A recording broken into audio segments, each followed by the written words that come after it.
Okay, thank you all for coming. The Love Your Library program is designed to provide insight and inspiration from creatives in various industries to the FIT community. Today we have a special guest, luxury modular fashion and sustainable luxury expert Pamela James. She is the founder of Paloma St. James and the author of The Guide to Luxury Modular Fashion, a book about how you can create a sustainable wardrobe. It is a comprehensive guide that serves as an essential companion for those eager to start their creative journey within luxury modular fashion. Pamela is with us today to talk about her book and to conduct a DIY color analysis workshop. Thank you for being here and welcome. Thank you. Hi, that was a great introduction. I'm going to see if I can live up to it. Okay, so she gave you a good introduction, so I feel very comfortable just kind of jumping right in. I think I do. Well, I can go ahead and tell you what I'm going to start talking about, and we'll get this. So, when we're talking about choices, we have so many choices that we make every day, particularly in fashion. You think about sustainable versus vegan. You think about minimal versus maximalist. You think about quiet luxury versus the micro trend. So you've got all of these different things and decisions to make when you dress every day. So every day that you come out, it's not about, what I am. Let me see if I can get this moving. Oh, it was working. You think we can just do that then? Yeah. Yeah, I don't mind.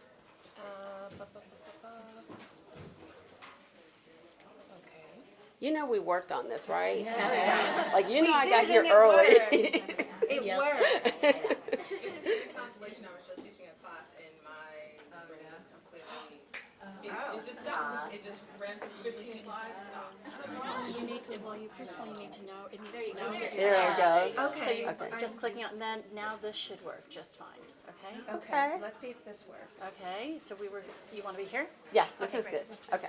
So basically what I was saying is that we're overloaded by decisions every day in terms of our choices, particularly our choices in fashion. And one of the things we do know is that overload causes depression. So the more decisions you have to make, the more depressed you are. So fashion is, it's essentially linked to our mental health. So that was kind of the first thing that I wanted to start. And, the other thing is that who's tired of hearing about, let's be honest, who's tired of hearing about sustainability? Like is it just me? I know we're at FIT, so maybe you can't say that. But, the truth is that, there is a point where it's kind of bland and it can be boring. We still have to we have to make sure we take care of the planet. But, there's a way that we can do that without being boring and bland, and that's why I'm here to show you that way. Okay, I think, there we go. So what's interesting is that the fashion industry hasn't changed in 100 years. Nothing's changed about it. We may get like a big sleeve or a huge bow or, some neon lights. And I love the new fabrics that are out and that we're working on, the mushroom fabrics, the pineapple fabrics. And I know one day we're going to get there. But where we are now, we're in the middle of hurricane season and we see what it's doing. So we've got to make a change, not for 10 years down the road. And that research should continue. There's no disrespect. I want to be clear on that. There's no disrespect for that research. But what is our now answer to, what happens now? So what we've got to do is we've got to embrace sustainability and think about it in a different way. Because to be sustainable, we don't have to have a new material. We really don't. Now what we do have to do is we do have to consider the life cycle of the materials that we have. So we do need to, understand that we do need to go into linens and cottons and silks and things that are naturally biodegradable. And I think that's something that we are looking at now. So I just think after 100 years, it's just time for a change. And it's like, how are we going to change and how we're going to change for now? So I went to a talk that Mickey Drexler did yesterday. You guys know who Mickey is? Yeah. So he said something that I thought, I'm going to put this on my slide. He says, style never goes out of fashion. And I thought that was just profound. He talked a lot, but I thought that was really, really profound. So, and I was just telling you, so what happened with my journey, I had a very niche market. I did what I'm wearing now for about 10 or 15 years. I did washable workwear for women. So pants, whatever you see on my site, washable silk, you were able to wash it, and it also had a little bit of expansion to it. In addition to that, I also traveled quite a bit, and my niche market was, I would do this not retail, because it got too complicated for my small business, and I couldn't afford the loss that you have to take on the returns. So for me, an event place, like at a hotel, mostly hotels, during events that they were hosting in the hotel, that was my sweet spot. So when I would have a hotel, and I'm normally Southeast, when you have a hotel like that, you come in, your trunk shows. So the good thing about it, I'll say this in front of you. So what happens is that when you have events, whether it's medical, dental, automotive, it's an interesting phenomenon, because the men are spending big money. They're buying cars, like at Concours de Elegance. They're buying lasers. They're buying all kinds of stuff. What do you think the women are doing? Any guess? Revenge shopping. So with that business model, that worked really well for me. So COVID came, and with COVID, that changed my model, because I literally would find and hit one hotel a month, and I would do very well, because I would sell whatever was there, and I would go to Europe and buy and sell what wasn't available here, as well as my line. But one of the things that happened when I was in Europe, I saw too much. I'd never done wholesale over here, so I made my line here, and then I would go buy wholesale there. I saw too much. I saw too much polyester. I saw too many clothes, and at some point it just got disgusting to me. But I had this model going, so I get to go to Europe 2 or 3 times a year. Like, am I going to stop that?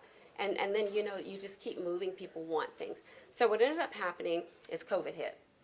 So not only did it change my business model, it changed my mindset. So at that point, I decided that modular fashion definitely had to be the solution. So instead of buying a ton of items, I traveled throughout India, Italy, tried to do some things here, and ended up in Vietnam and figured out how to make really well-made modular clothing where you didn't know it was modular, because that was my concern, that it was going to look like a puzzle piece or look like animal clothing. But figured out how to do that, and I thought, well, if I can do that, then it embraces sustainability using natural fibers, because that was the other thing. I did go down the sustainability rabbit hole and just found that nothing worked for my brand, nothing worked for my price point. So I think I kind of covered that. So one of the things, since we're adults, I'm going to go through this, but I was really working it for students. So one of the things that I decided, and you'll see this slide, we'll talk about what is luxury. So one of the things that I did in the framework was decided, like, what are you keeping in your wardrobe? Like, when you decide to dress, what are you keeping? This clothing is emotional. So what we decided is that you would have this pyramid where you would build your absolutes, which is the foundation of your style. You build your basic investment pieces, which is the core building blocks, and then you have your cool accessory pieces. So in building that, you could build that in modularity. The thing about modularity is that it's not just clothes that zip in and out. It's what you have now, because honestly, right now I'm dressed modularly because black is not my color. So I had to figure out, what am I going to do, because black is not in my color. So what I decided to do, or what I do, is I'm a warm tone, apparently, obviously, and so I put on jewelry, and then I put on a lot of makeup, and that offsets. So modularity even moves into your makeup, it moves into different pieces, and it's just interesting to me that we figured it out with sofas, screwdrivers. Like, the world has changed, but we haven't in clothing. Like, we have not done anything that's really, when I say new, we've done so much new, cool, amazing things. I mean, the things that are wearable, the things that we're comfortable in on a daily basis. So one of the things that I was thinking about is how do you change things? You know, you change things when you change vocabulary. And you think about what, you know, like what should we be talking about now in fashion? Like how would this change this? Can we talk about overlays? Can we talk about embellishments? You know, can we talk about some of the words adjustable, removable? One of the things I've figured out is that I go to a lot of events, so I wear evening gowns. Well, the problem with that is, particularly if you live in a small town, you know, you inbreed. I mean, essentially, you all kind of go to the same events, so you feel like you've got to wear something different. So I figured two things out. One was how to make reversible clothing that was elegant and use overlays to be able to rewear them. And the other thing I figured out how to add adjustable pieces so that it looks nice in whatever you need it to do. So I just think we need to change fashion's vocabulary so that we can change fashion, because these are things that are here. This isn't something you've got to go and buy now. These things are here right now, you know, with us. And I think that's important to always use those pieces. So this is one of the things. So I deal with students from SCAD. I deal with students, and I also deal cross-culturally. So what the word luxury, it's funny, it means the same thing to anybody who hasn't experienced luxury. And it's this amazing purse or shoe or car or whatever. But really, luxury is a state of mind. And it's how you're living. And it's living with the best that you can afford. If it's Forever 21, then you go buy the best piece in luxury and you have that experience. So that was one of the things I wanted to talk about, that it is emotional, but the other thing that it is, it's sustainable, it's smart, and what makes luxury, you know, we know the words heritage, you know, well, I don't think the new legacy of luxury is not going to include heritage. As we see, we're deassembling these brands right now anyway. So it's got to mean craftsmanship. That's one of the things that it has to mean. It has to mean an experience, you know. And so you've got to think about, if you've got to go to Forever 21, what's going to give you that experience? Having the right color, using tailors to make it the right size, and just having the experience of having something that you love and that you keep, you know. And I mean, we're very clear that Forever 21 is not luxury, but we do know that wherever you are, you can experience luxury. And that's the thing that I encourage my kids to do, is make sure you go outside of yourself and make sure you buy something that's, instead of buying 4 of something, buy 1. And that is that feeling of luxury at whatever price point you're at. When you can afford 5 of them, you're way back, like 6 slides back with decision paralysis. But when you buy that 1, we all know what that feels like when you get that one thing. So just wanted to talk about that experience. So I've talked about all of this. I do think that modular fashion is the future. I think it's a revolutionary approach to how we're doing things. I think it brings back craftsmanship. I think it brings back great seamstresses, because you can't fake it. You know, I think it gives skill in an area, because what's happened now is with fast fashion economically in the global south, what we're not realizing is that we are stealing professions from people. Because the truth is that, you know, you've got one person sitting on the table and they know how to make one line. This person knows how to make a button. This person knows. So she or he can never go out and start their own business or stay up at night and sew on the side and send their kids through school. So that is an issue that I feel like we need to really think about. And particularly with this whole dupe culture, like just buying dupes of things, it's the same thing. It's stealing from artisans. So that was a lot. And I'm sorry, I'm excited, so I talk fast. So I'd like any questions. Can I answer any questions before we move on? Yes. Like, how would you explain, like, like modular fashion? Like, I guess, what does that actually mean? Like, just taking like different pieces and putting them together? Mm-hmm. I mean, it's literally taking more, and it's taking less and doing more with it. So, you know, let's just say if you have a blazer. So you get a 3-piece blazer. We've already been doing it. As a matter of fact, YSL, which is so cool because he got his money from a guy in Atlanta.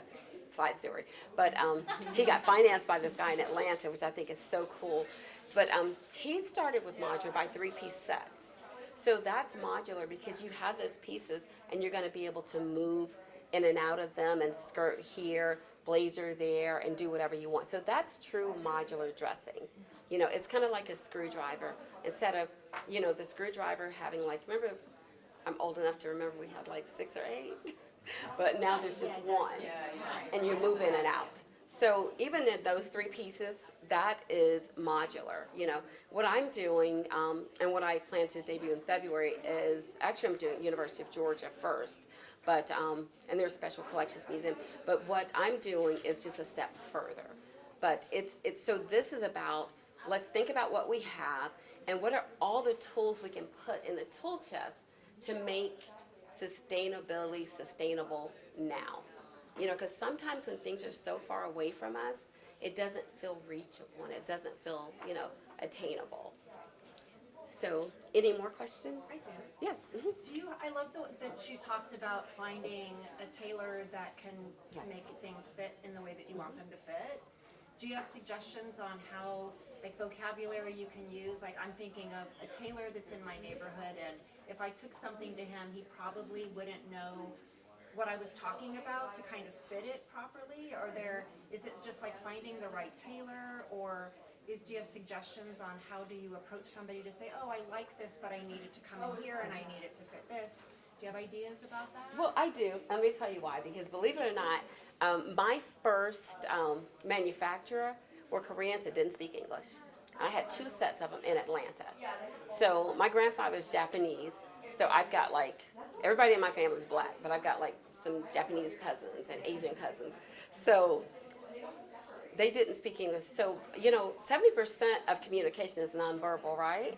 So here, there, and it was really interesting because, you know, for us, it's a little different because, you know, I would tell if I'm cutting something on a bias, like if I'm doing like a silk, you know, I'd have to turn the material and she would get it. Like we could get the same language.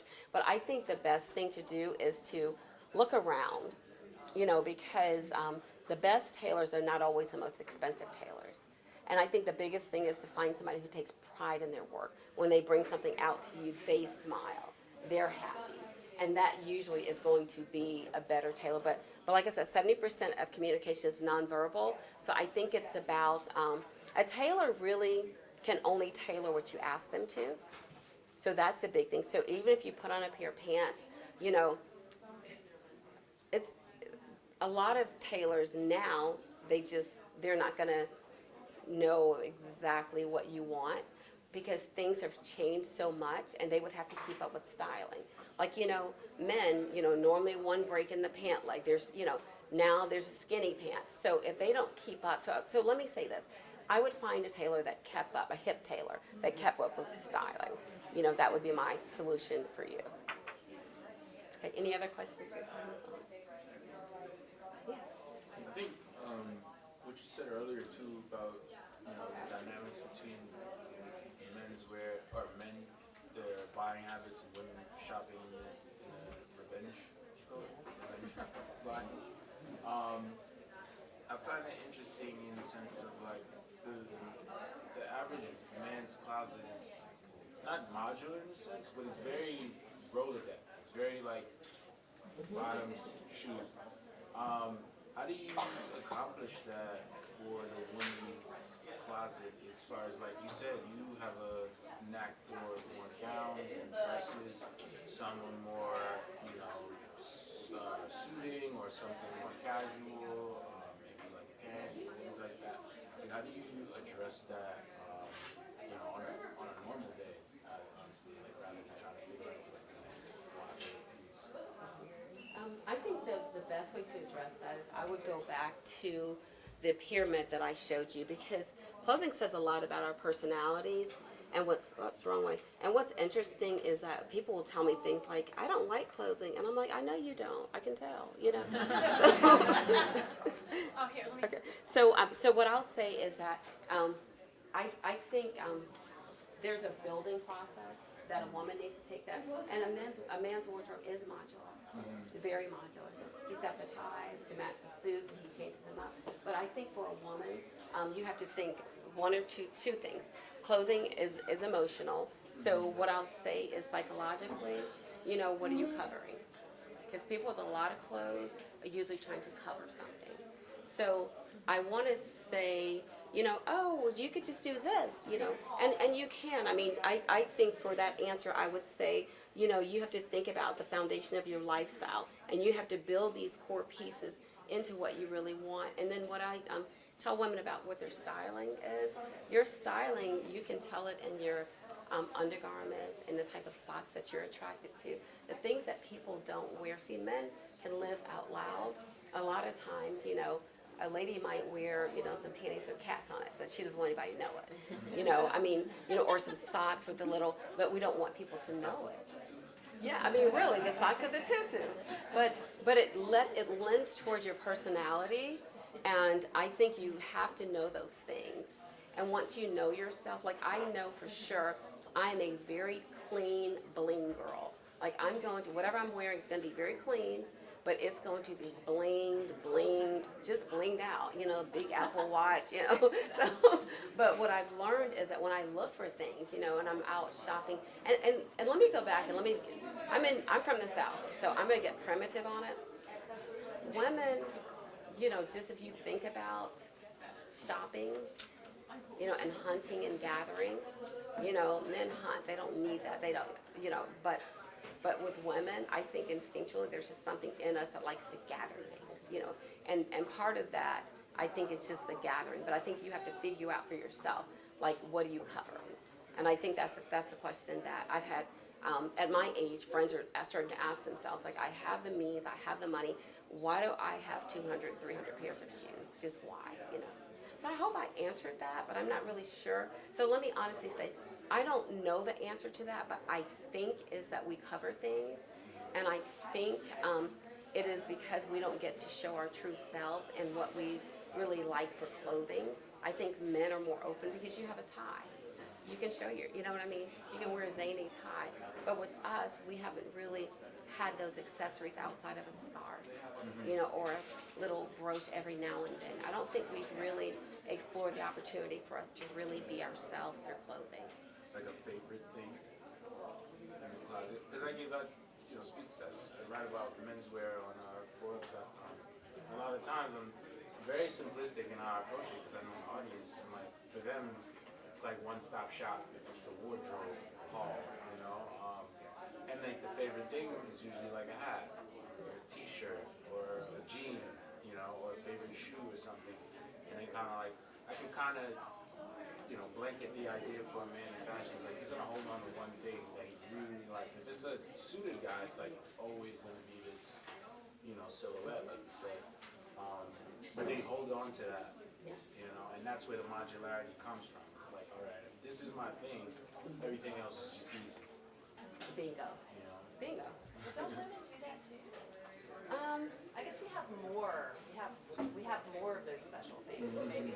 Yeah, but we have more things than we have hands. So I think, and I don't think we do that. I think we only. I don't think we haven't mastered that, and that's one of the reasons why I wanted to talk about this. I don't think we have. I have a question, and I don't want to hold things up too much, but a lot of fashion seems to be very focused on youth culture, even if it's not the very young. And a lot of people sort of establish, if they do have a style, they establish it when they're young. And then you have a lifestyle change. And then your body changes. Right. And then everything else about you changes. And you still have your favorite things, but they no longer are the same. Right. How, have you ever helped people make a modular transition? I have. Okay. Yeah. So, What would you recommend? So, one of the things about me is that I have to do something or else I can't radiate the energy. So I have to do it a certain amount of times. I'm not one of those can't come talk about something. It's just, I gotta radiate. So yeah, I have. And I think the problem with that is that people wanna hold on to who they were and they don't wanna deal with who they are. Right. you know. And I have help people make, and I think the biggest thing, it's a weird concept because it's almost like a hoarding thing. Yeah. Like, you know, I can wear this, I can do, you know, so it is a hoarding thing. So here's how I have people make, and I'm not a stylist, but like I said, when I wanted to go into modular clothing, I needed to do the research. I'm a It does research overlap, girl. yeah. Yeah. So what I tell people to do, and I've helped people do, we're not throwing anything away. Nothing. Forget about throwing it away. We're gonna put it in these boxes and we're gonna go store it. And I think when people don't feel like they've got to release and they feel like they can go back and get it, does that make sense? Yeah. Okay. And then I'll speak to what you said about styling. Once you do that, that's step number one. You're not throwing anything away, so you don't have to make big decisions. Just store it. Okay. Now you start looking at what you have, and you can start living with who you are now. Because as long as you're reaching back in that past, you're not going to be able to move forward in terms of, you know, your wardrobe or styling. But I understand what you're saying. Things are fashion's for youth, but not style. That's the thing. You know what I mean? And that's the thing. And style is an evolution of kind of who you are, you know. I mean, we don't ever get stagnant when it comes to, like, we're readers, we want to know what's going on in the news. And, you know, I just think that you just have to keep evolving and don't be afraid, you know. And I think for women, we judge each other so harshly that we're almost afraid to do, you know. Like for me, like, you know, just, I'm not going to tell you guys my insecurity today. Not in the crowd. So, yes, certainly. I just want to add on to what you say. It's maybe just reimagining what the goal is, right? Like as you're younger, your goal is Self-expression. yeah. Cultural capital. Like you want to be, like this is, I was just hearing what you said, and like when I was younger, I would gravitate towards like more colorful kind of designs, like something similar to this, you know, chalkboard back here. And then as I got older, and it was like, well, what's the cultural capital I'm looking for? And it was like, okay, I'm no longer just in this, you know, this space, school. Yeah. You know, you're in limbo right now. Life is like whatever you want it to be. Right. But then for me, it was like, how do I get to a professional version of myself, or a adult version of myself? And then, you kind of like, my cultural capital now exists in this place because that's what I want. And people take me seriously. I mean, take notes from people who you find stylish, which is what I kind of always suggest, because then that'll kind of help you, especially when it's somebody you can kind of like have some sort of familiarity with. And yeah, it becomes like, you know, you lean into this direction, I would say, and you start to figure out like, okay, I'm not this person anymore. I'm more silhouetted. And I agree. It's just like, for me, it's the same. It's like, just keep it simple and let the stuff accent, you know, like jewelry, like fragrance, and things like that.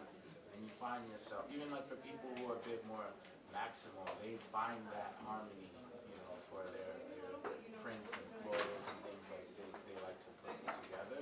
And they'll find the more mature version of themselves as opposed to like, you know, Betsy Johnson then and then Betsy Johnson now. That's the same person, but they're still. Yeah. But so what I was saying, I mean, it's kind of this in that maybe your role model was Madonna and now it's more like Diane Keaton, right? And so I'll take both mine. badasses, right, in their own spaces, but maybe what your place of joy is different. Right. And so therefore your wardrobe should, you know, reflect that. But I think it's what you're saying is like really identifying what's the goal, right? What are you trying to go after? What is it that you're trying to change? Yeah. Whether it's starting from a place of joy of I want it to look like this, or starting from a place of pain of like I don't want it to look like that. One more thing, but like exactly what you said, it's like when you see someone who you can just look at and they're like aged out of a style that they're trying to retain some sort of like, quite frankly, just some sort of youthfulness, and then you see it when what we call what they, you know, like to gravitate towards more dad style. that's an older model of style for a younger person. Now, for the older person trying to look younger, it's kind of a little bit more on the, embarrassing side, where it's just like, Sometimes it works great. it works. When, Sometimes, I was I gonna don't say know if sometimes. anyone, I There are don't know if certain people anyone I'm knows just this like, yeah. person here, Charles Allblue. Anybody know Charles Allblue? If you have Instagram right now, Charles Allblue, who is very colorful in dress, and Charles, normal spelling, Allblue, probably one word. But older gentleman, much older gentleman. I'm pretty sure he's the oldest in this room or building, probably. But dresses colorful every day. Every day. It is a style. It does not look tacky. It looks like him. Now, for someone else, his personality and everything fits. But for someone else, it might be like he's reaching for something. You could tell this is. He's a former professor here. All right, I see it. But it's like there is there's a distance between his style and his age, with where it meets on him. It's like you can tell this is what he's been doing. This is what he's And been it radiates from the inside. Yeah. Because at the end of the day, what you radiate out is what people are gonna get. You know what I mean? So, but I like what you said about your true, just finding that more, that other self that you have. I like that. Yeah. Mhm. I have never gotten anything tailored, because I have this weird thing where I'm like, if it doesn't fit me, and if it doesn't drape right or whatever on me, then I'm just not gonna buy it. So is that okay to continue that way, or should I find that thing where I put it on, I was like, oh, the fabric's great, it's draping a little bit okay, maybe if I got it tailored, should I go that route? I mean, partly what you said spoke to me about the personality, because I think part of my personality is I don't want to be too much trouble. And I don't want to, I just am not going to maintain the way that some people might maintain. So I just Keep it simple. very simple, and then I just don't buy it. And I will spend a whole day shopping and not get anything. I'll spend 3 hours in a row, and then I don't walk away with anything. And then that's kind of frustrating too. I don't know. So I don't. Well, there's shoppers and they're hunters too. You might be a hunter. Like, I'm not a shopper, I'm a hunter. Yeah. Like, I'm hunting for something. I'm never shopping. I'm never, oh, this is cute. I'm like, I want blah, blah, blah, blah, blah, and that's it. Yeah. So with tailoring, I think tailoring, I just think it's a lost art, and I think that everybody should tailor. I mean, because, I've dealt with fit models before, and I just think everybody should tailor, if you are afforded that luxury. And think about tailoring. It's not, let's just say, if this gets, on my shirt or whatever, you'll see me, I'll go to an embroidery and get a flower. I've gotten stuff from thrift shops. I love bumblebees. I put bumblebees, where it might be a spot or something. So, also think in terms of those things. So if you're fine with it, then do what you're comfortable with.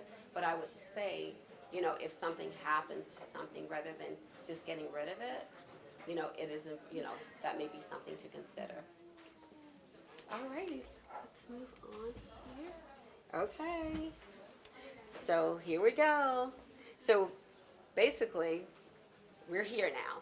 So have you ever wondered why certain colors make you look great, and certain colors you put it on and you don't get any compliments, and certain things you wear, people are like, oh my gosh, you look amazing, oh gosh, you look great, oh gosh. Well, it's because not just the color, but the color, the hue that, hue is color, but I gotta get water. But it really moves into not just your color, but your contrast, and your chroma.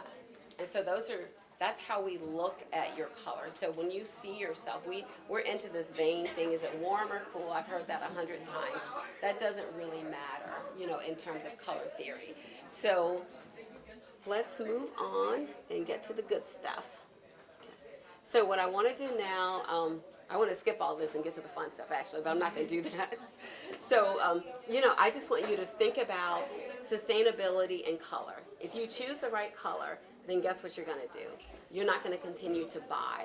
When we go buy multiple things over and over and over again, it's because you don't have the right thing. And so you said it, men are very comfortable in their skin, you know what I mean? And they are fine, they buy their clothes, they wear them, they're not trying to cover anything, and it just works out for them. So it's really about finding what's comfortable for you, and that seems to be the conversation that we're kind of having anyway. So today I want to help you dive into the world of color and find what's comfortable for you. So here's some things that I want you to consider. We've talked about shopping mindfully. We've talked about the versatility, and I think we've kind of hit all of these. I'll talk a little bit about this, but the reason why we want to do this is because this is what sustainability looks like right now. I mean, we can't wait for 10 years to discover something new. Let's keep working on it, but what does it look like for us right now? And what it looks like is a really good, clean wardrobe that you're comfortable with and that you keep pulling from. And you're comfortable pulling. Like this dress, I've been pulling for 10 years.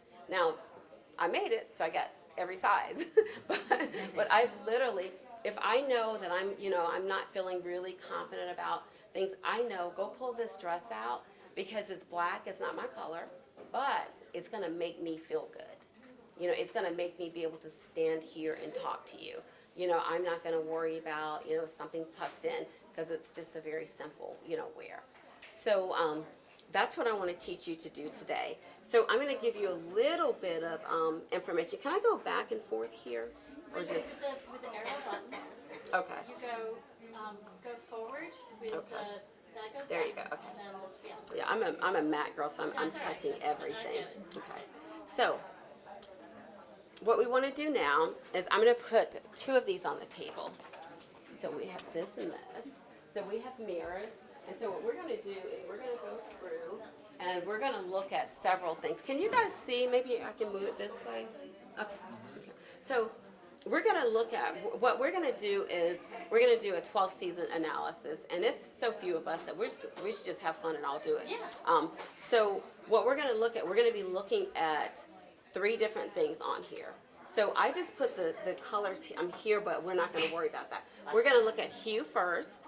So when you look at hue, it's all about your temperature. Are you a warm temperature or are you a cool temperature?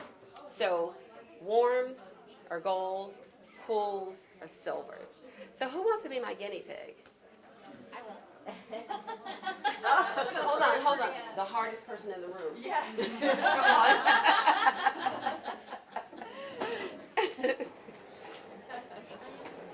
And tell me your name again. Maria, okay. So the one thing that you have to do is take off your, and these are nice and new, so you just take off your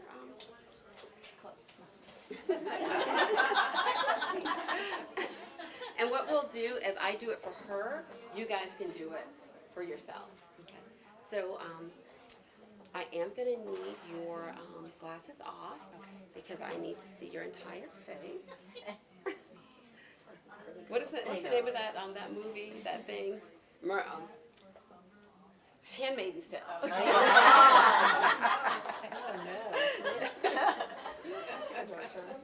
That would be under chroma, I think.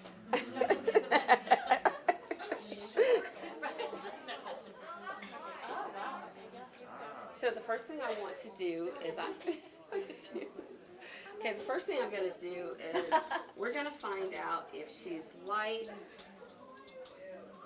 There you go. I like to get several out. Sometimes silver. When you're doing this, do you ask the person, not, we don't have to make Maria do it, but would you ask somebody to take off their makeup or their, like, because red lipstick could change the... Yeah, it will, but it can, but it won't. Okay. I mean, because she doesn't have on any real face makeup, so she'll be fine. And then the lighting and all that, we're good. And the lighting, This is, Okay. So what we're going to do is a DIY, so that means I'm going to teach you how to do it, right? Okay. So what we're going to do is we're going to say, is she warm or is she cool? Now let me say this. Everybody has their own way of doing this. So many people, some people use reds to see if you're warm or cool. I personally like metals because I feel like it gives the biggest contrast and that you can really see. So, and what I'm going to do is I'm going to tell you what we're looking for. And I have mirrors on the table if you guys decide you want to do it for yourselves too. Okay, so what we're looking for with her, we're going to look for, is there harshness on her face? We're going to look under here. Are her eyes are her eyes bright? We're gonna look at the nasolabial fold. You know, are they pronounced or not? So that's kind of what we're gonna do. So we can look at her by saying, is she cool or is she warm? So do you want to see too? Okay, yeah. Let me look this. So I'm going to show you what the difference is, and you guys can probably see it. Okay. So let's do this one first. So here, you know, it kind of yellows you out. You're a little sallow on it, but when I give you this, that's better. Yeah, that is. It lifts your. I mean, look at it. It's brighter. It's nicer. So what you should do is you can. So it almost makes her feel like she's wearing makeup. Can you guys tell? Yeah, the gold is like, it's like it's fighting the flushness of your skin. Right. And then here she looks nice and healthy. Yeah. You know, so that is the first thing that you want to figure out. And the thing is that it's an eye thing. You know, I mean, you need to be able to see it for yourself. Because you can go and you can pay a couple $100s to get it done, and then you got to walk around with the chart all the time. Going, is it this color? So that's one of the things that I thought, you know, we would do. Okay, so are we clear on her being cool or warm? And I'll come around. I'll come around and take a look and are you back and forth? Are you set on her being a cool? I believe it. Okay, yeah, I understand. Okay. Right now, look it up. I don't use anybody think she's not. There's an error. Does anybody think she's not a Say that, and then I think I'm cool.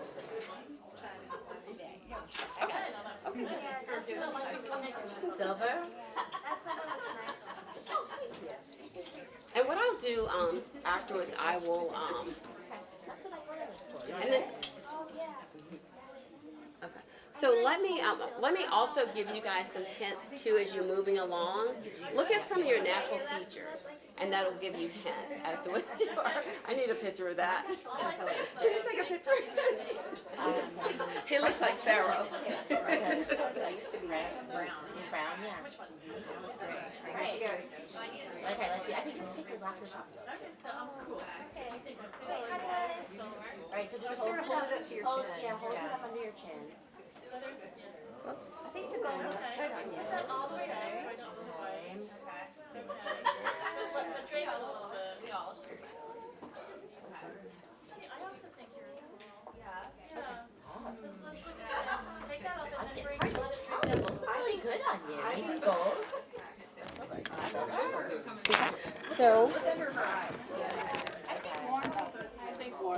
Yeah, warm.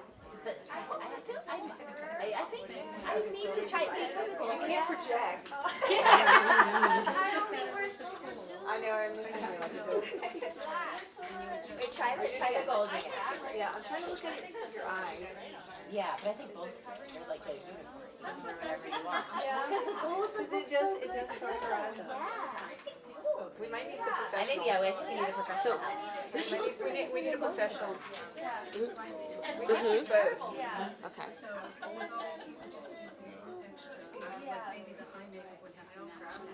Can you sit up a little bit? She has on makeup. So when you do that, the best thing to do is to look at her chin. So when you get somebody, look at her chin. So what I want you to see, whenever you get some, because you're going to either be gold or silver. You're going to have, even if it's 49%.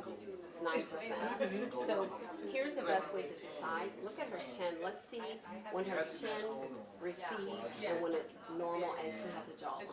That's how we're going to know. So. And those may be too dark for her. Let me grab mine. I'm trying to only look. I know, me too. Where are mine? So is there a gold tailor? She said if someone has a makeup, then instead of eyes, you're going to look more at chin. And then if the chin So let me receives give the color, you that's what it this. is. If the chin appears sharp and defined.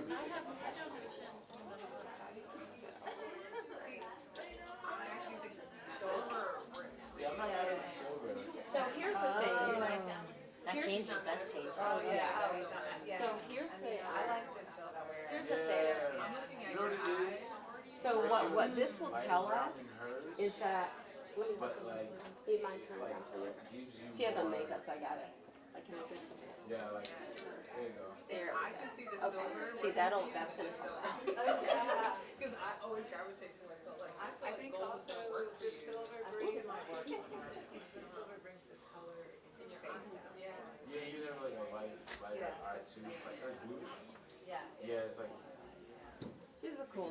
That's what I thought. I thought so too. Wait. But it was the chin. You're so right about the chin.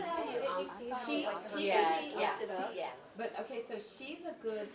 So you can be like 49. She's on the spectrum, but she looks better in cool, right? But she's also a bright. So whenever you look at the eyes and they're really bright and the teeth they're really bright, it can kind of fool you because you don't get a lot of cool. You know, she's gonna be a clear bright. I can already You were tell. right about the chin. Like that, when you did that, I just looked at her see chin. the You could chin? see her jawline like lift almost. Yeah. That was And interesting. like as much as this would work, it recedes. Yeah, But it she's very recedes. Yeah. beautiful. Yep. That's interesting. But when you look there, she actually has. Yeah, 100%. Yeah, that's amazing. so. I was much better at skin. I don't have anything planned. Okay, so I'm back to you now. Okay. She and I both agree you were cool. Yes, okay. I'm just scared I'm wrong. So where am I? You guys got me all everywhere.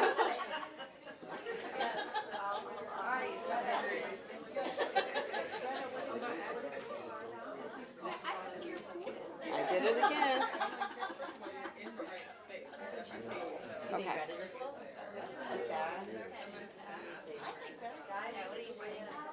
I think cool. Wait, sorry. But you take the gold on. Yeah. So, Yeah, the blue is glowing. Yeah, I do too. so our next thing that and and guys, I'll help everybody We're too class. excited. It's so much fun. Can you tell I used to teach? Yeah. Whispering trick.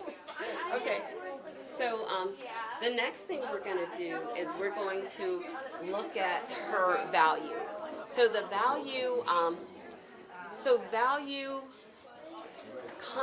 value, contrast, depth. So what we're trying to do is find, and the reason why I want to say that is because we have chroma to look at too. So the value is going to be her looking at two things. Value is going to determine whether or not she's a summer or whether or not she's a winter. So those are the two things that we're going to do. And so I'm going to pull drapes for that. But I'm just letting you know I'm at the second step now. I want to know her value, you know, and I can probably guess it, but it's best to look at it and take a look and see.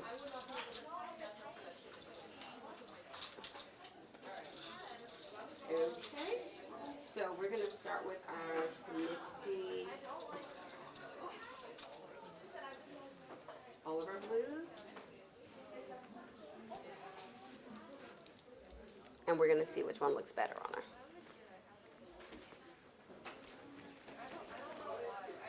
And if you are, like if you're, I'll give you the autumn, since she's a blue, so who's warm in here? Who's warm? Okay, you're warm for sure. Okay. I think Greta is too. Okay. No, I'm cool. I think that we're okay. Yeah, I think I didn't see her. Is there anyone who's sitting at the cookie table? And I'm going to do her quickly for you guys because I know, you know, I don't want to. What time is it? It's 1:03. Okay, we're good now. Okay, we got Christine's gonna come back. Okay, so without me looking, I'm gonna let you guys take a look first. Okay, so now you know what to look for. So what are we looking for? Bright eyes, What else are we looking for? jawline. Yes. Nasolabial folds. Like, Okay. So yes. Okay. Now these are all cool colors, but what we're trying to do is go beyond that. yeah, I think the last one. So I'm gonna come in. So, no, for sure. This is too harsh. Yeah. It brings her face down. Okay. Okay. That one's nice. Yeah. Yeah, because it makes her face brighter. Mm-hmm. And it complements like her skin. Oh, Yeah, so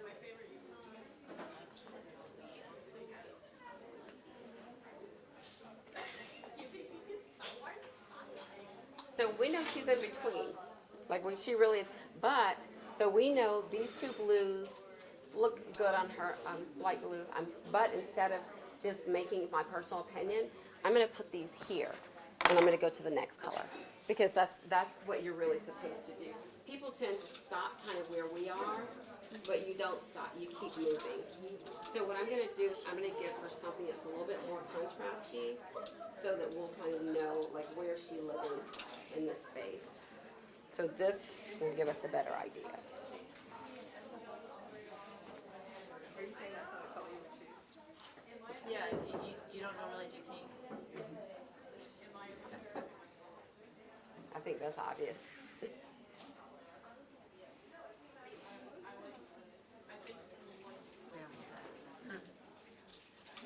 Okay. That's a beautiful color on you.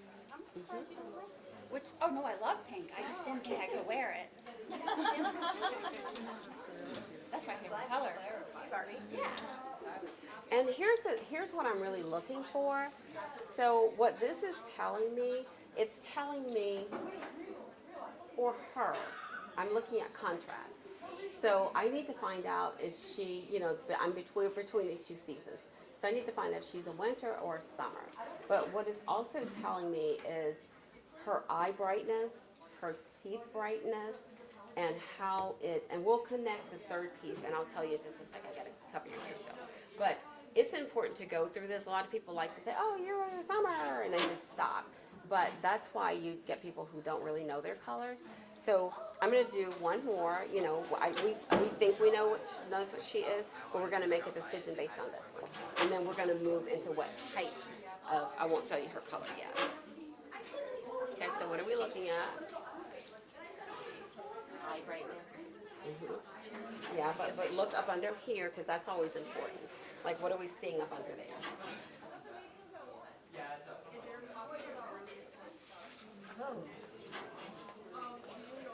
Sorry. So it's becoming apparent to me she's a summer. I didn't tell you guys which ones I'm looking at, but and even if these are not her perfect colors yet, because the third thing we're going to do is we're going to go to chroma. So this is where the 4 color seasons becomes the 12 color season. So what you want to do is, you want to look at, when I did that, so I know she's a summer. So the reason that I did it, some people just look at it and they go, your hair, eye, and skin are contrast, so we're just going to say you're a winter, or you're a whatever. But it's important to move through so that you don't stop there and you know what season she really is in. So that second one, contrast, it could be contrast or depth, whatever you want to, call it, but that's what you're looking for. But I think it's important to put, and take a look anyway.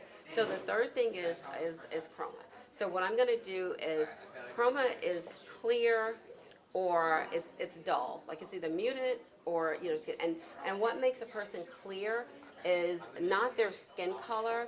Like she's clear because her eyes are really, really, her eyes are really bright, you can tell, and then if she smiles, I know your teeth smile, are really bright.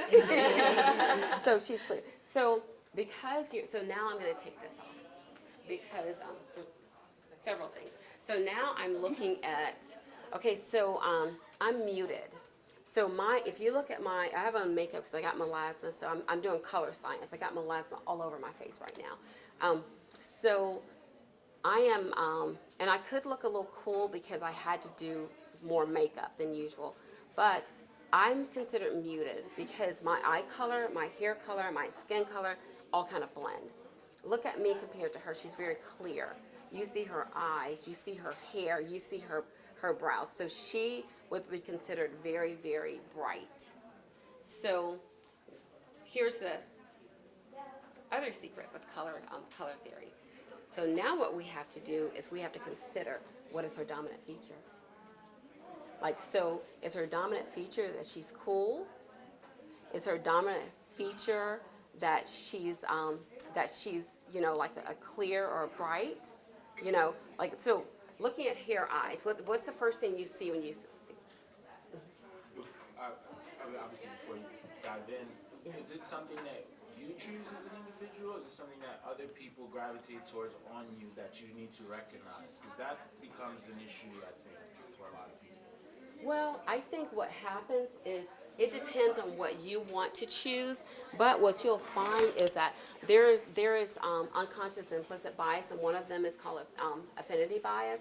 And affinity bias simply says that if it's unconscious, it does not hit you don't know that you're being prejudiced towards somebody, but your brain knows if it looks good, you know. So when you start looking at colors, it's all about what looks good on you and what you're going to be comfortable in, because I wear what I want to wear. That's one of the reasons I didn't show up in my perfect color today, because I wanted that to be clear that you don't have to do that, you know. Otherwise, you know, I'd be up here and I'd be in my perfect color and I'd look perfect. But what I wanted to say, well, it wouldn't look perfect, but you know what I mean. But I understand what you're saying. So you can really do what you want to do, but it's really the way other people see what they perceive. And then what happens is that really we're mirrors. How people perceive us, you know, can mirror back on how we perceive ourselves. And that's just, you know, like that's just the way it is. It's how we, you know, how we perceive ourselves. It brings that mirror back, you know. Complex human stuff, but it does matter, particularly in the work environment. People care, you know.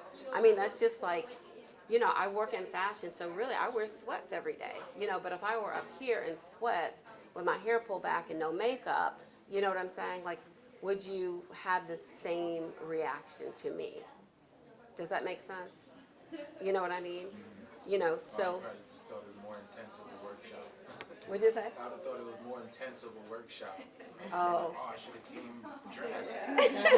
No. You're fine, but I'm just saying, if I'm here, you would think, okay, what's she gonna tell us about anything?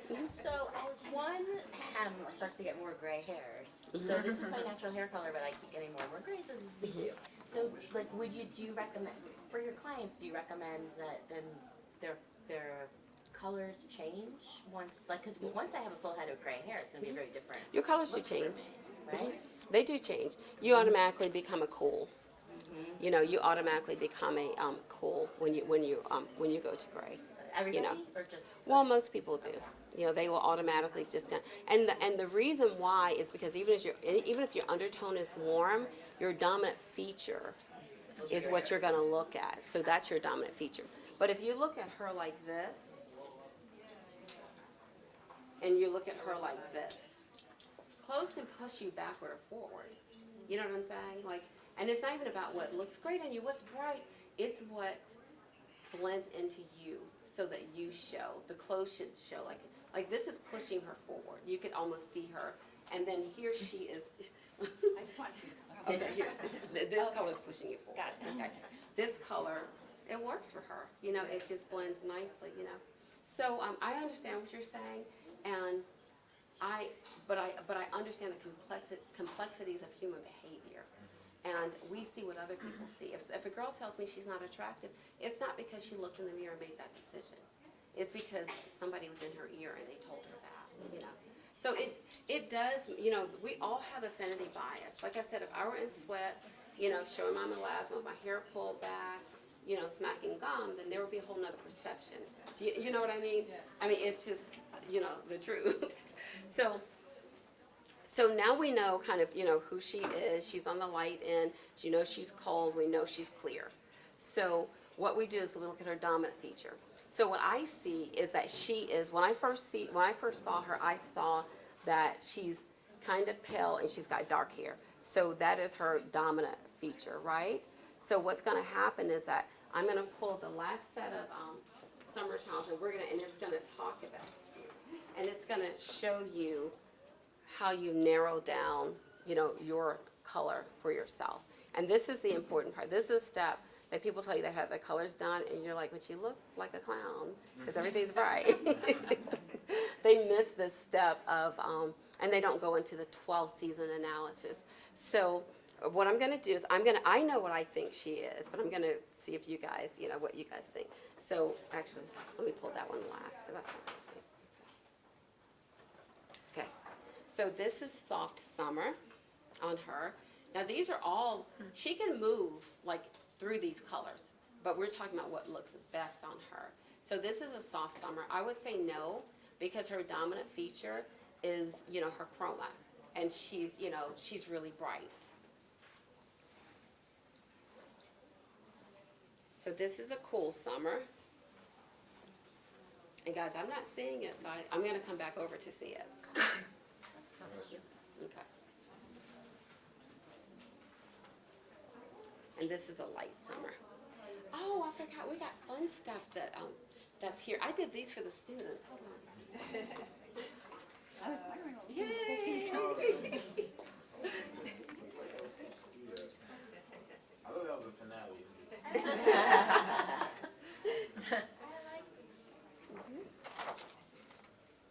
That's a cool summer. Let's pull your hair back into it. See, these are all in her season. Yeah. So she can move through, whatever she wants in these seasons. Well, she's definitely not a light summer. I think we can definitely say that. That's Okay. a little one. Yes, this one. Yeah, I think that would Yep. be good. Cause you can still So- wear the first one too. Yeah.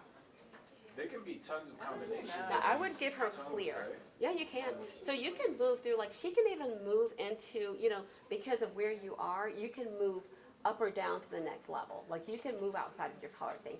And old traditional color wheel says you cannot, but you really can. So I would think that she was a cool summer just because she's clear. And I think this looks good on her too. But I like the cool, and I'll tell you the difference for me. For me, when I'm looking at her here, I'm not so much looking at the color. I'm looking, like here, I feel like she gets a little too red for me in there. Right here, it evens her skin out. Like if you look, you don't see that. She gets a little ruddy. Just a little bit there. Just a little bit here, yeah. So I think she's a cool summer. So. That's really So, final thing. I'm having so much fun. Yes, because I was always told I was a winter and it always felt wrong. Mm-hmm. And sometimes the colors that I would wear that were supposed to be that didn't look right. And some of these colors that I do like would look good, so I was always confused. And I spent lots of time looking at our books in the library trying to so when you said a volunteer, that's where I was like, Yeah. wanted to know right away. And there's a time, it's just like everything else with evolution. There was just the 4 seasons then, right? So people had to put you in, but they didn't have chroma, so they couldn't look at you and say she's clear, she's bright. So that moves her a little bit, and it moves your color a little bit. Yeah. So that is the conclusion of color analysis. I really enjoyed this. I had a great time. Now I have a special guest and a friend of mine that's here, and what she's going to do is she's going to talk about branding.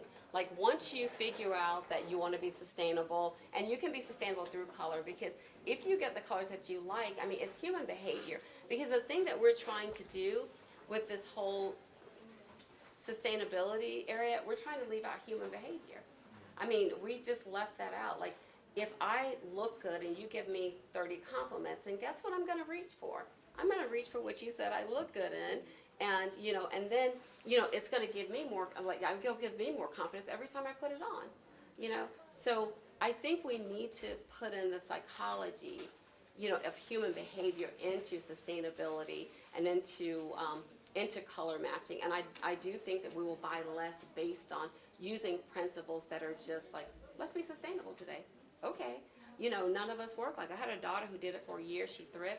Next door, I looked out the door, like a Shein box. I'm a conspiracy theorist. I'm like you got some stuff from China. It's got lead in it coming from my door for the, and I don't mean China. I mean like the company. So you got stuff from Shein coming from my to my door, and she says I broke. She says I broke down. And I'll never forget. It was a summer that black and white was important, and then I got her into understanding we could take things to the tailor, but. Just understanding that most people break when they begin this sustainability cycle, and they just go back and they break in terms of what, what they're doing. And they're not shipping stuff from Shein because we know that Shein's not a good company in terms of, human rights. So I just want to make sure that, that we get enough tools in our toolbox that we don't break and we don't buy things from places that are not going to, be healthy for our bodies and that are going to keep us buying more and more. So I'm going to introduce Christine. So she's branding, and what she has is so there's also personal branding too. So she just has a quiz that you all can take the QR code and you can take it and look at just kind of who you are. I kind of tailored it for students, but I think it'll work nicely with that because it really helped me look at some things in my own brand. We do that now? Yes, you can go ahead.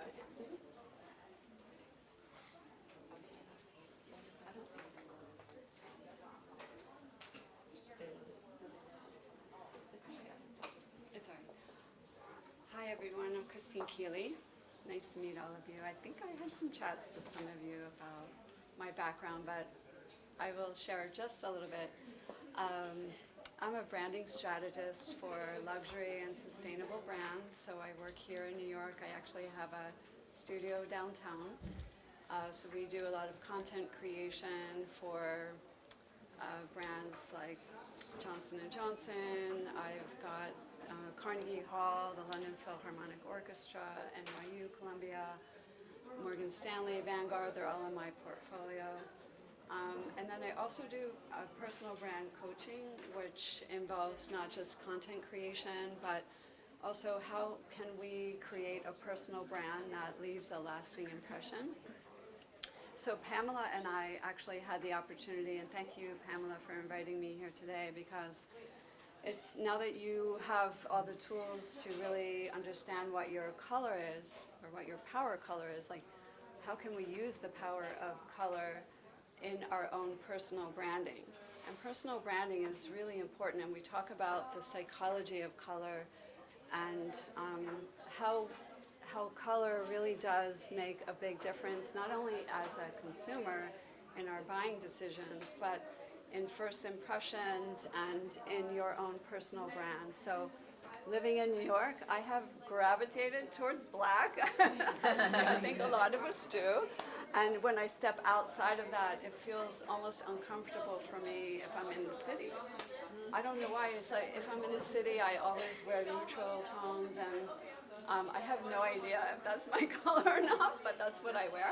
And but this color analysis will give you an opportunity to show how the power of color can really be used in your social media and your branding and the way you dress, the way you style yourself. And I think we can think of like real examples that we know of consumer brands that use color really well. So when we think of Chanel, for example, black and white, very luxurious and elegant, refined. When we think of Nike and the red, it's about power and action. And when we think of brands like Whole Foods, it's green and harmony and wholesome, right? Healthy. Happy Mental Health Day, by the way. It's World Mental Health Day today. So you can see how almost, I think it's 90% of buying decisions and first impressions are related to color. So how can we use that in how we relate to and make an impression on and influence the people we meet every day and the work that we do? So that's one aspect of color and the power of it. But then there's another element that we need to think about, and that's our own personal brand. So actually Carl Jung defined 12 brand archetypes or personalities, if you will, where we kind of all universally fall in a certain brand personality or archetype. And with that, you can really come up with a way to understand how others perceive you or how you want to relate or connect with your audience or a buyer or in a social setting. And then the key is to marry your brand personality with your color, your power color, to create a consistent brand messaging, like all your key messaging, all your visual story can be consistent and marry the two. So the brand archetype quiz will actually help you define a little bit of your personality and how you can marry that with your power color and then bring the two together. So brand archetypes might be, for example, Nike might be in, also we have Whole Foods, for example, we have Pampers, Caregiver, we have Virgin Airlines, definitely Rebel, and you'll see there are 12 brand archetypes, and each archetype even has sub-archetypes. So enjoy taking the QR code quiz, and you can come up with your own brand personality and embody it and marry it with the color that works well for you and create a brand that's consistent. And as a personal brander and a coach, branding is all about consistency and your key messaging. So bringing all of that together will really help you understand how to relate to your audience and make an impact in your business.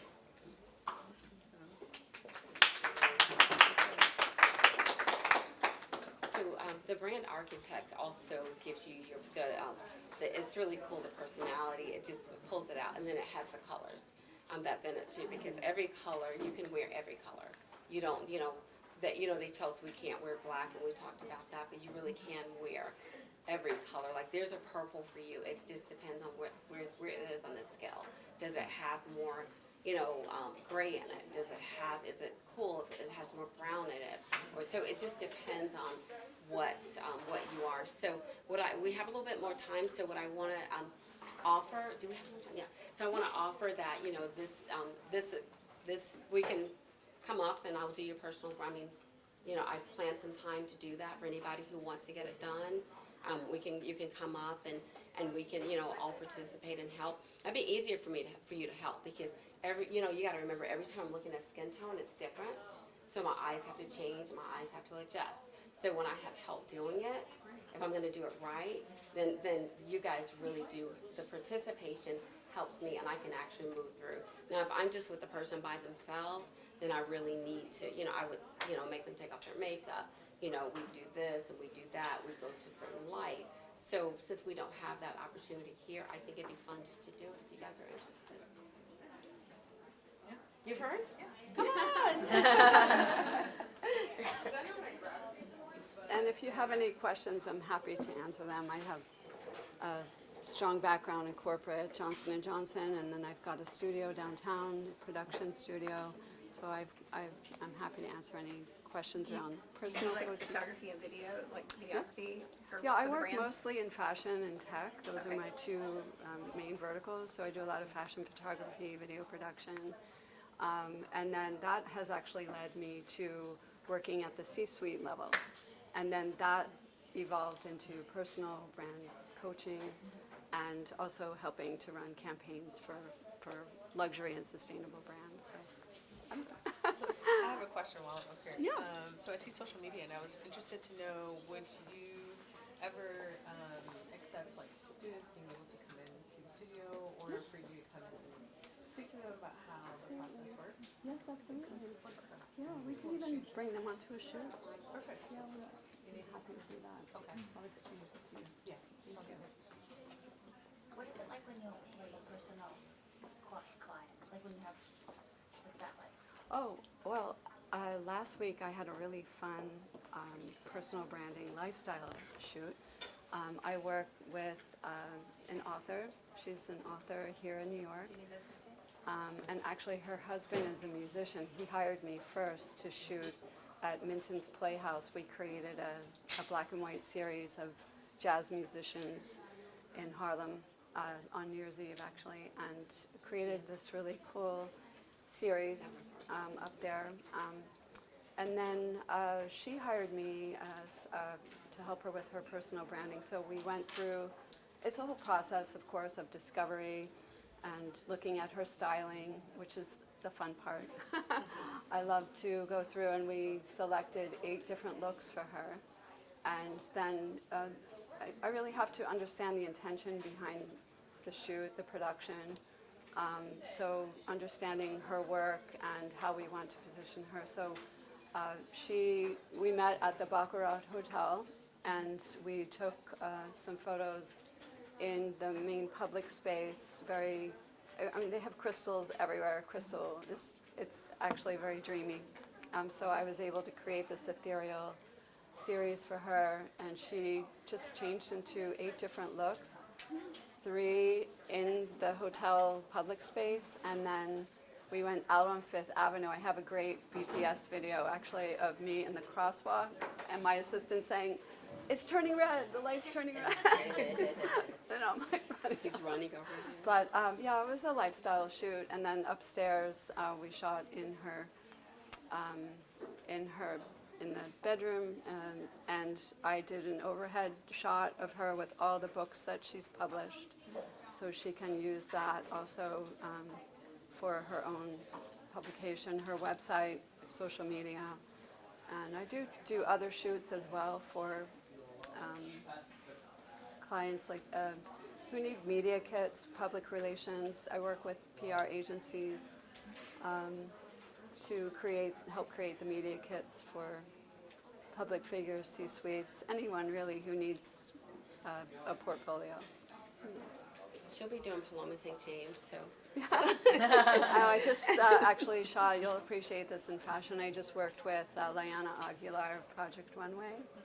She was on the Sherry Show 2 days ago, and so we did a whole shoot at my studio, and we've got this really fun kind of gritty rooftop, so she brought her upcycled work to the studio. We did a shoot there also.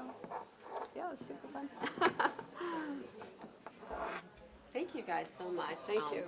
And we're about to just have some fun. Yeah, let's so do we're it. gonna get to some fun. Yeah.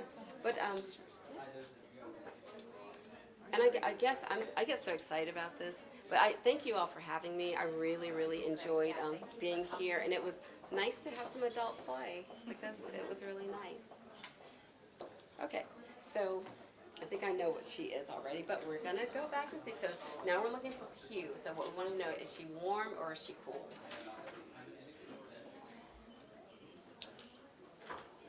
So what should happen is that her face should glow. Her face is glowing anyway. So what I like to do when someone has more melanin, I have 2 different.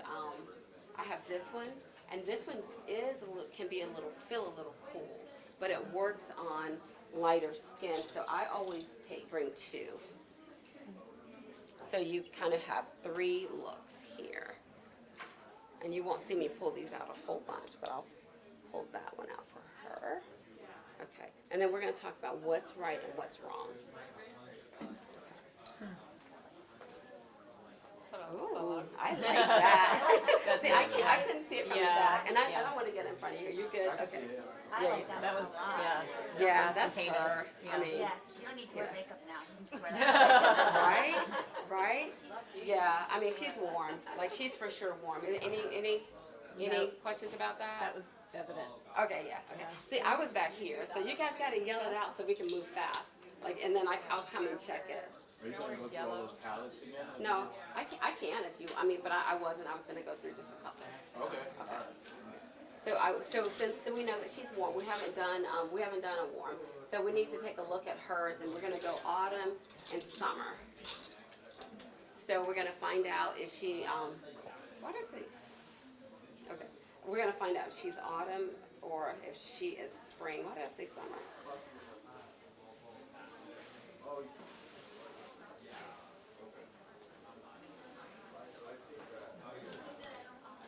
I have my guess already.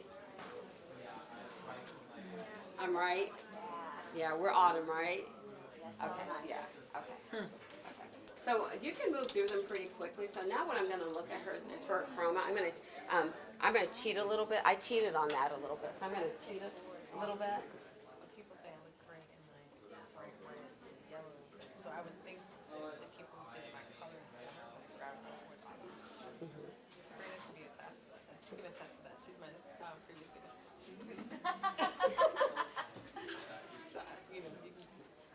now I'm gonna take this off. I'm gonna do this quickly. So I'm gonna take it off. And then what you have to look at is like, does she fade into herself?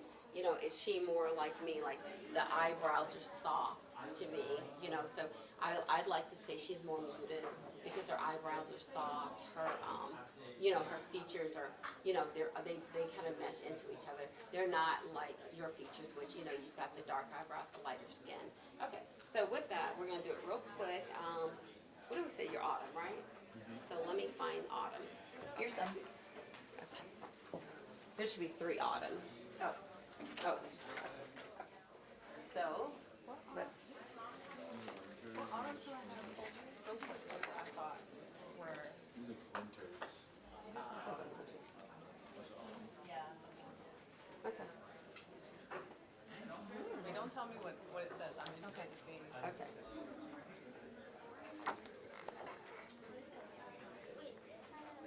Wait, 6. They're kind of overlapping. Oh, sorry.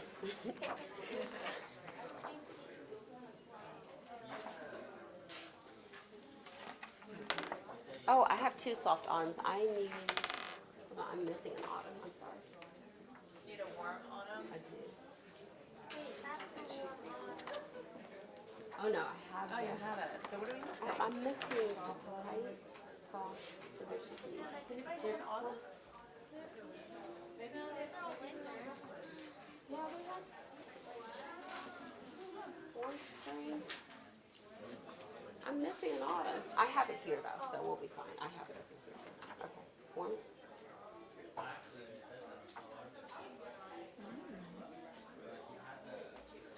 Okay.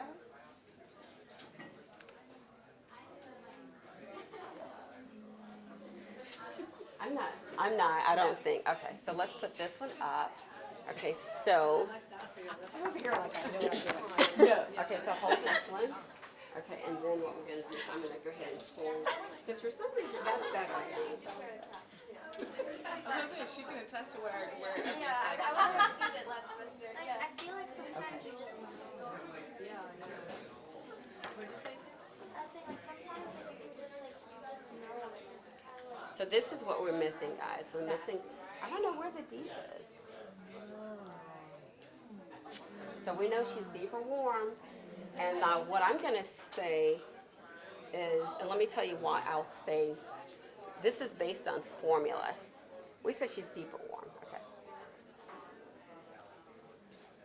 So this is warm, and this is deep, okay.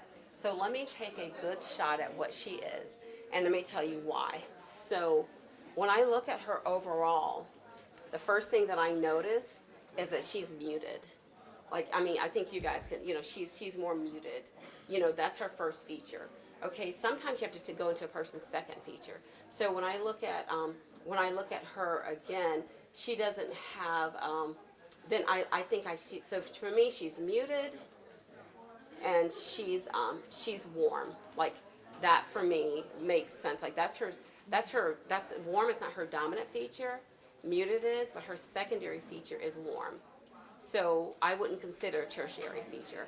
So with that, I would just move her directly into a warm autumn because I wouldn't consider I wouldn't consider her tertiary feature. I would consider that primary, that secondary, and not worry about the third feature. So your warm autumn. So what does that say? The one next to the gold? This is the, that's a warm autumn. That's what I chose. You did? That's why I was like, don't tell me what it is. I'm so interested to see. All right. Good one. Thank you. Yeah, your warm autumn then. Yeah, come. Yeah, Taylor. And I don't even remember what we said. We'd already done her. She's cooler cool, one. yeah. Yeah. But let's just double check over here. Because she was facing this way. When we looked, there's no light over there. I at least have this light coming out of here. So I think.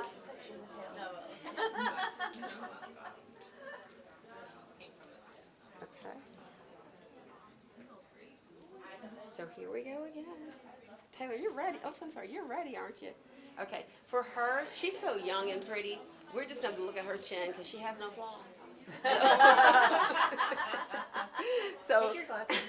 Oh, that's right. Okay. But so she really does not have any things that we would look at like that. So for me, I start looking here. So I want to know, do you have a chin? When I see your jawline nice and trimmed out, that means that's where you are. So where's our jawline trimming out? She doesn't really use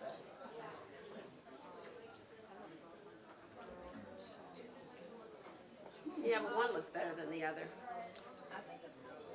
Yeah, I think so too. Yeah, because if you look here, like look at this, you see how you can see this, right? Okay, now watch this. It's this, yeah, it's not, but when you go here, Your eyes look also more, I know we're not looking at the eyes really, but your eyes look like brighter, like Yeah. longer eyelashes. and that's why I said, remember we said that she's a bright, and those are the things that you miss in the Four Seasons. So I say she's a cool again, just because no flaws show up or anything for her. But I did like the way to me it lifted her cheeks. It gave her like a natural kind of her face lifted up. Okay, so if you are the first thing we're gonna do is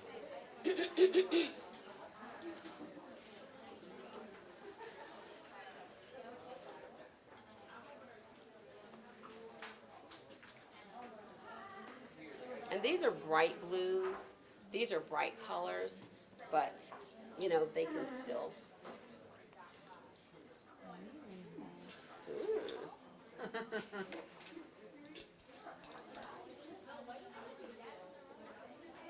I put a couple on her and just kind of.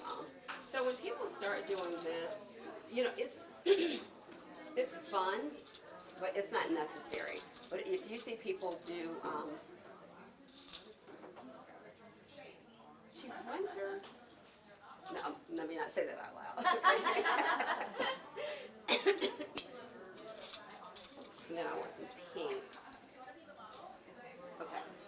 So this is how you make it really fun.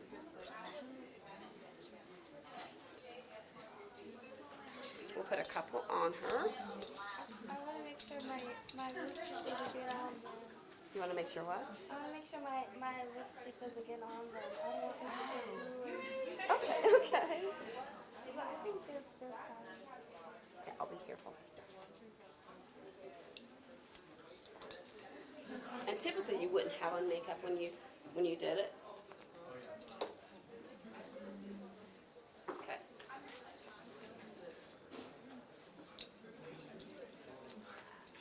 Let me see it. What's that?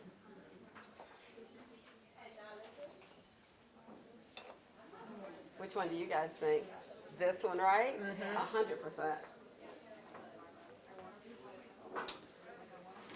And I think this one.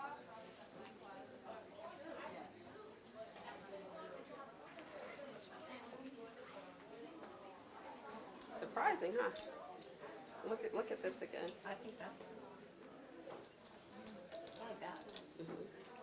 I like it, but here's what you have to realize with it. It's just not as bright. Yes. But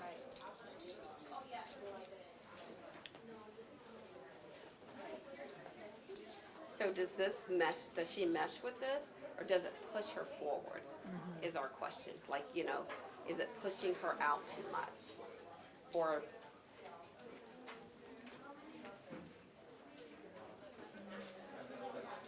Yeah, I think that lighter pink. yeah. Nice. Yeah. Yeah. So she is something that a lot of people are not. Like she's really, you don't find a lot of, she's a darker skinned Summer. And that you don't find a lot of, I'm just gonna double check her with a couple of colors, but that's not a lot, it's a very unique color palette. And, people will tend to wanna put really, really bright things on her, but, she just doesn't hold it. She just holds lighter colors better.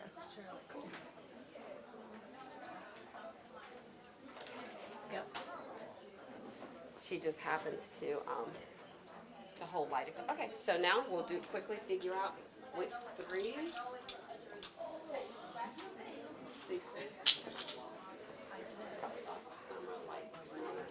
Okay, I she's going to be, where's his Summers?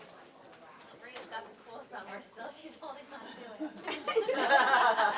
I took a picture of it. I want to make sure I get No way that's taking it home with me. And guys, you'd be surprised. There are a lot of people that, well, one at a time actually. Okay. I want to put the ones that I think and the ones that I don't think.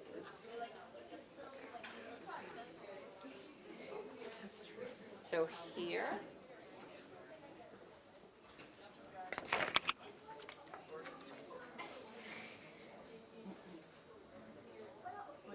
That's too bright. Yeah.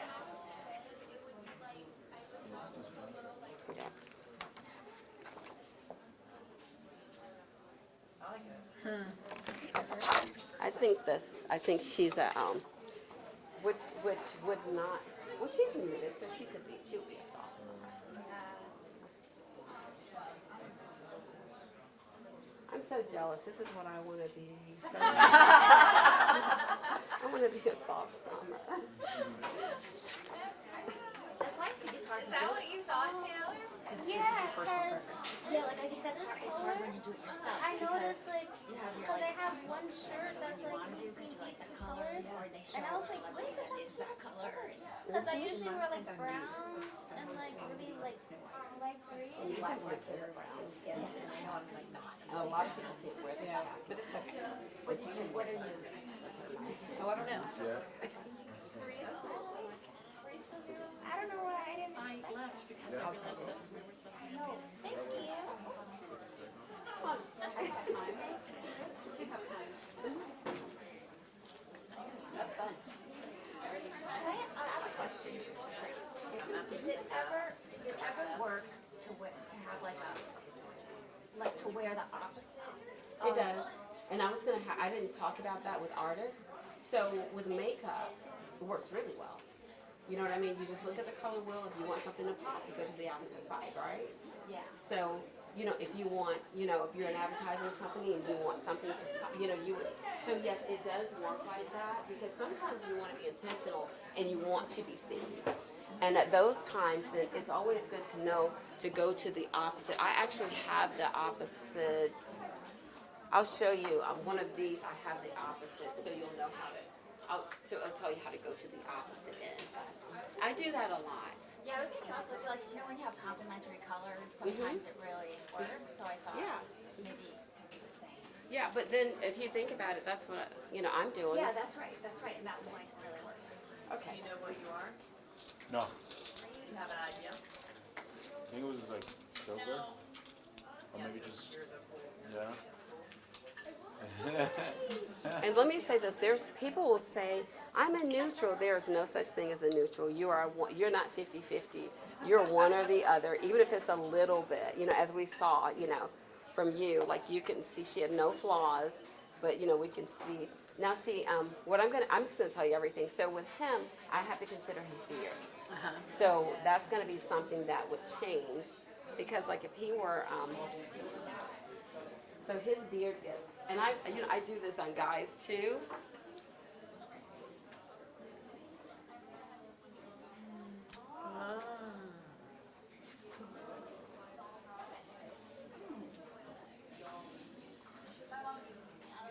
I mean, any question? Like, I think so.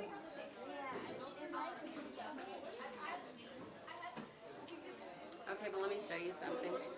Okay, so, you're looking at him here, and he's got such clear skin that he's always going to be hard to tell. But everybody you can tell, even a 3-year-old, you're going to be able to tell up under the eyes. So you really have to know who you're dealing with too. So let's look at what his eyes look like. The silver one's better, right? It is hard on him. So let me tell you what I'm going to look at on him. I'm going to look at under his eyes.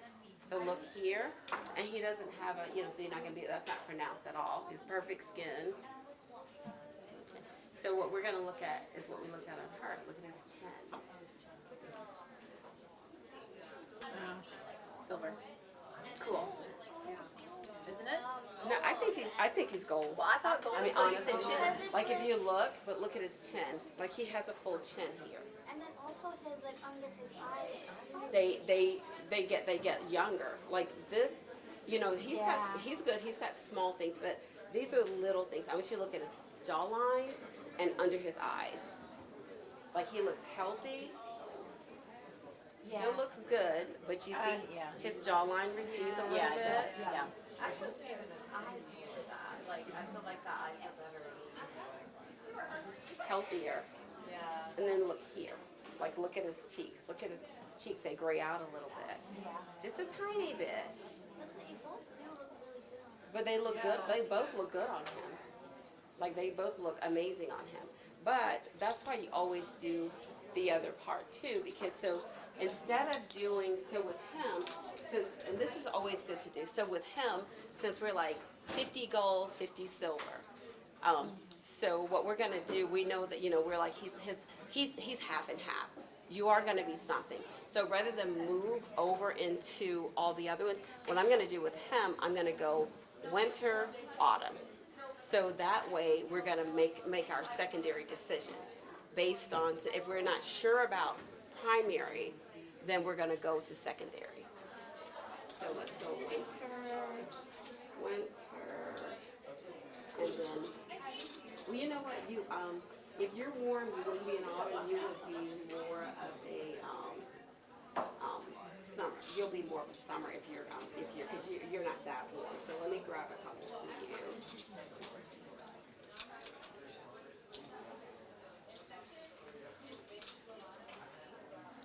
So our three blues will give us an idea. And the reason why we chose blue is because it's cool. So, we'll know which one works because it'll have warmth in it.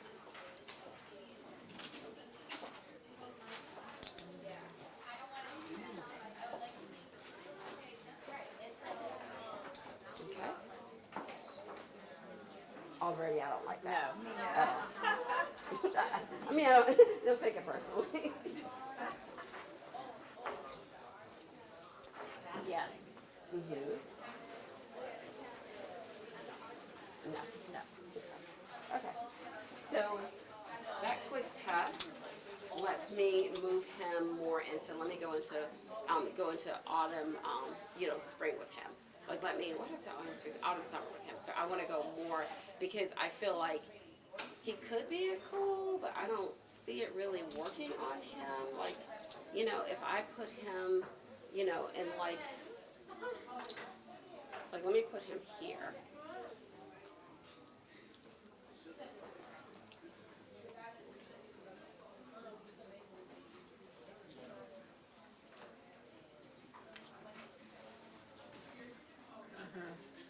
So, I mean, to me, that just told the tale. Yeah. I just. Yeah. Okay. So that just told the tale. So I just solved that problem. So he's definitely a warm. Like he's definitely warm because his skin reflects differently. Because you have two things. You have an undertone and you have an overtone on your skin. Particularly people like he and I that, where you've got just kind of some mixed stuff going on. You can have one tone under and one tone on top. But he's for sure like 100% a warm tone. So now what I'll do is we want to know what type of warm he is. I have my idea, but let's just see what type of warm. And what are you again? You're Well, I'm two things. I can be a warm autumn, but because I wear makeup, then it changes my tone because I'm wearing color correcting makeup. So what I do is when I know I shouldn't be wearing this black, I wear cooler makeup. So my makeup won't quite match my very warm skin. You see my face looks a little cooler? Yes. On purpose.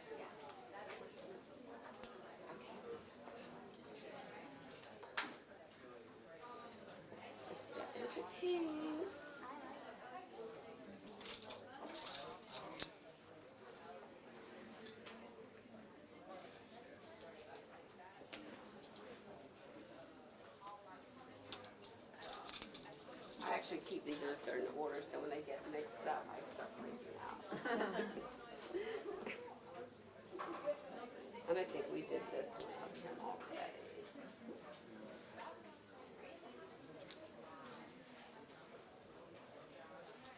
Okay. So one of the things that you can do that I'm going to do with him, I've got only one or two summers in here. I have a lot of different hues in here, so we're just going to go through and just take a look at what's working for him. I like that on him personally. Okay. I like the purple on him. Yeah. A lot. Not bad, but I put this here on purpose. It's not as rich. So, Yeah. there you go. Yeah. So this one does not work for his skin tone. Yeah. And it's not that it's good or bad, but again, it's too bright for him. It pushes him. He doesn't move into it. So you want to make sure you stay like within your actual tone. So what I'm doing is I'm putting a trick tone in here every time. Oh my gosh, I love him in this pink. Okay, that pink is amazing. Do you wear pink? Like a button shirt, maybe. Not necessarily. Yeah, but pink looks really, really good on you. You should look at it so you can see the difference for yourself too. So you can tell like what you're looking at.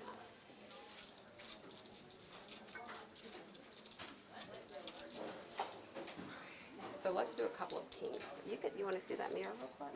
Yeah. Okay. So we can tell what works for you and what doesn't.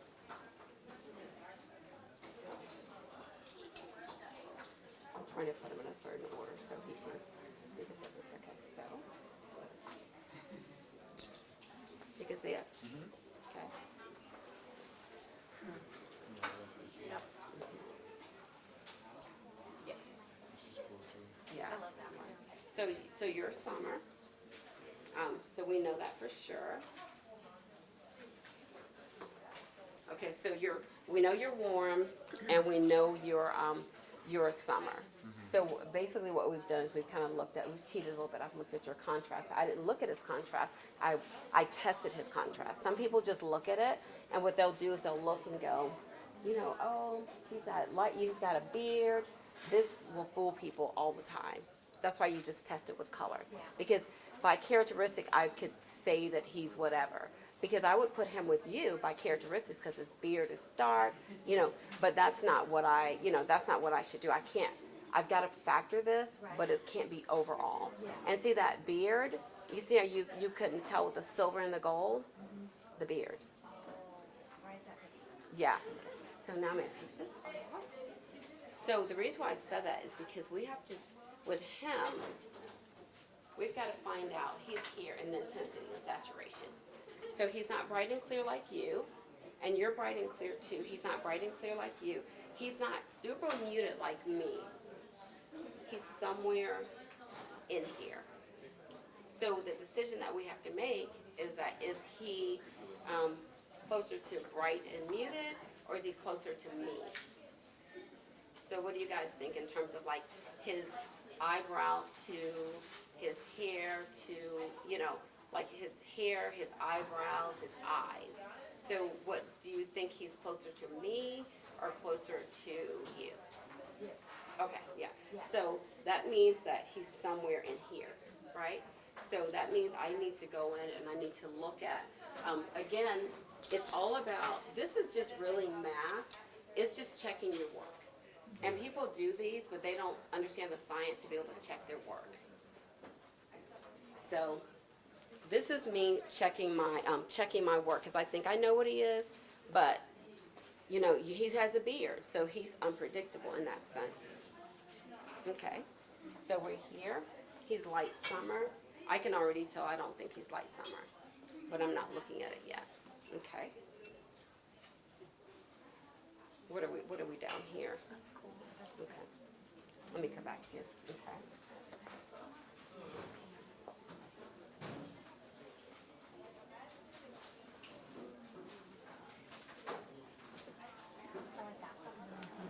This is it.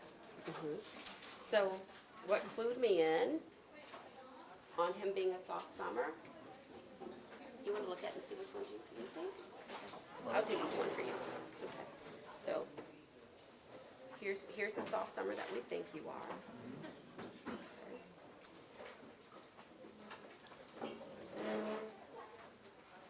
Here's a cool summer that people did like on you, but you know, we didn't think that it was, you know, the right thing for you. The first one was a good wash. Yeah, it's a good wash. And then this is the light summer. This should be light summer. Yeah. So what clued me in on his softness is his chroma. So when you said he's closer to me, so this is you, right? You're in here. You know, you're like an Anne Hathaway. You know, she would be a bright. So what clued me in was that when we said muted, I knew that if he's more like me, he's gonna go softer. You know, if he's more like you, he's gonna go brighter. So that will clue you in on, and that's what makes a 12-step color analysis different, is that you're able to clue in on those softer subtleties of the color. So, nobody's taking pictures for you. Nah, well, you got some photos. Oh, you got photos for, okay, good. Is it possible to do one more? Yeah, of course it is. Guys, honestly, I just cleared my afternoon. I was like, what am I gonna do in New York? I saw my friends last night. So. Can I ask you a question? Like, since we can't really care, like, for me, like, oh, can I take this with me when I go to shopping with it? But, like, how can you tell, like, what are we looking for in the color when we go to, like, try something on? Well, the key in the color is look at those things. That's why I kept saying the same thing. Look at your chin. Look at how you look under here. Look at whether these nasal ridges are deep or not. So you're gonna look at, and let's just say like if a color looks good, but does it make your skin look harsh? Right. So if you start looking for those key, and then if you can't tell, you're just like, I can't get this figured out. Look at your chin. Got it. That's why, so that will be kind of your final, like when you got the perfect face and, you know, then you start looking at actual features, you know, but just look at those couple of things and you'll be able to tell, you know, so that you can know exactly what you should, you know. Okay, so here we go. Sorry, I have to leave, but thank you so much. Oh, you're welcome. Oh, this is fun. Okay. Light summer. Okay. And guys, remember that these are still in his color house. You know what I mean? He wants to. Nice. Did you take a picture? I could. Oh, yeah. Oh no, I'm just trying to give you some. Oh. But these are still in his wheelhouse, right? So that's the thing that you have to remember. They're still his wheelhouse. Like if he wears them, he's gonna be okay. Like he's not gonna, you know. And then, so since he's a soft summer, I'm gonna also show you something else on him that'll work.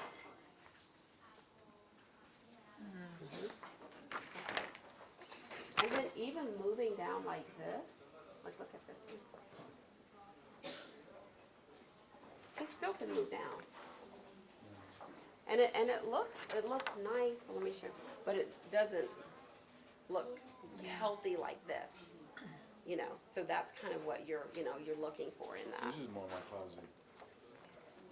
Yeah. Besides like a black and white, like this is definitely like this.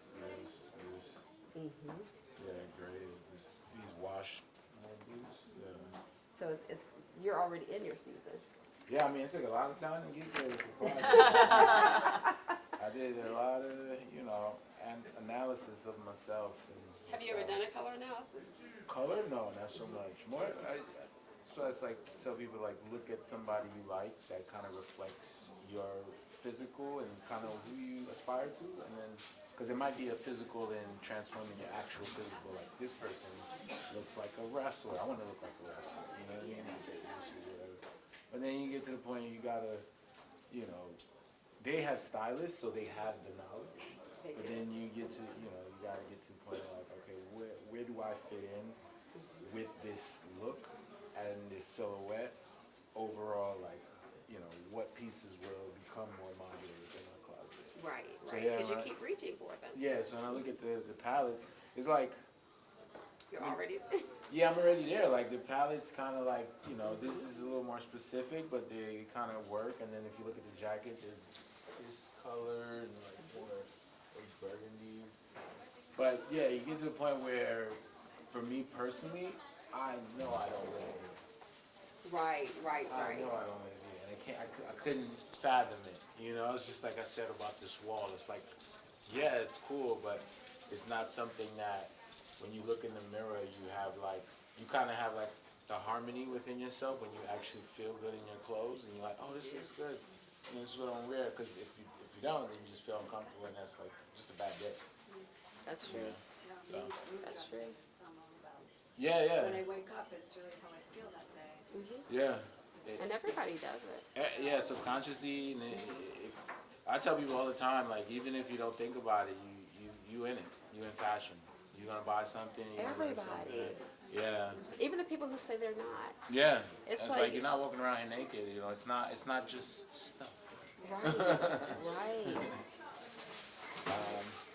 Thank you. Oh, thank you. Do you want to grab a bite?